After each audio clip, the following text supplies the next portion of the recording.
प्रधानमंत्री मोदी की आत्मा भटक रही, बीजेपी का बनेगा महाराष्ट्र में श्मशान, संजय राउत का गुस्सा फूट पड़ा। आखिर ये सब क्या बोल गए? लोकसभा चुनाव के लिए जहां 2 चरणों की वोटिंग खत्म हो गई है, तो दूसरी ओर 5 चरणों की लड़ाई हर बार की तरह कड़वाहटपूर्ण अब दिखाई देने लगी है। इस बीच महाराष्ट्र में संजय राउत का बड़ा बयान सामने आया है, जिसमें उन्होंने प्रधानमंत्री नरेंद्र मोदी के लिए अजीबोगरीब तक का बयान दिया है। संजय राउत ने कहा है कि पीएम मोदी की आत्मा भटक रही है। दरअसल चुनाव के 2 चरणों के बीतते ही पार्टियों में बयानबाजी का दौर तेज हो गया है। महाराष्ट्र में प्रधानमंत्री नरेंद्र मोदी ने एक इंटरव्यू में शरद पवार और उद्धव ठाकरे की गुट को नकली पार्टी के तौर पर करार दिया। तब से शिवसेना, उद्धव गुट और शरद पवार की एनसीपी उन पर हमलावर है।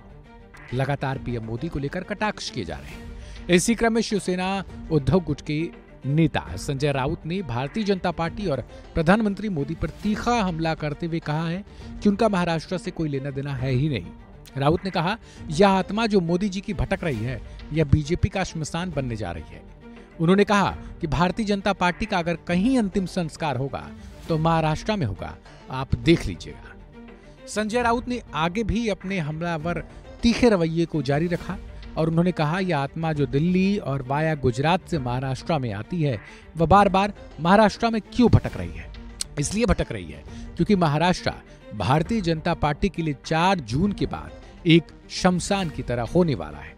राउत ने कहा, इसके लिए उनकी आत्मा महाराष्ट्र में बीजेपी की शमशान की तरह भटक रही है।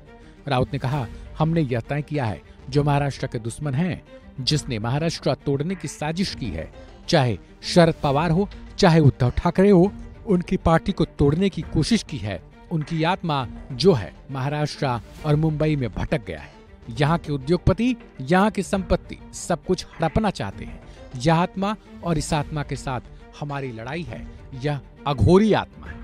आपको बता दें कि संजय राउत अपने बयानों के कारण जाने जाते रहे हैं। संजय राउत लगातार खुलकर बीजेपी हो या फिर नरेंद्र मोदी हो, इनके खिलाफ लगातार संजय राउत हमलावर रहे हैं। हालांकि जब भी एनडीए में शामिल रही है शिवसेना की उद्धव गुट, तब से संजय राउत के बोल हालांकि बदल जाते हैं, लेकिन जब से INDIA में अलायंस में ये शामिल हुए हैं और इनकी पार्टी जब से टूट पड़ी है, तब से भारतीय जनता पार्टी और प्रधानमंत्री नरेंद्र मोदी पर संजय राउत का एक से एक कटाक्ष भरा हुआ बयान सामने आता रहता है। फिलहाल राउत के इस बयान को लेकर आपकी क्या राय है, उसको कमेंट बॉक्स के जरिए आप हम तक पहुंचाएं और इस वीडियो को शेयर कर चैनल को सब्सक्राइब करें, ताकि लेटेस्ट खबरें आप तक सबसे पहले पहुंचे।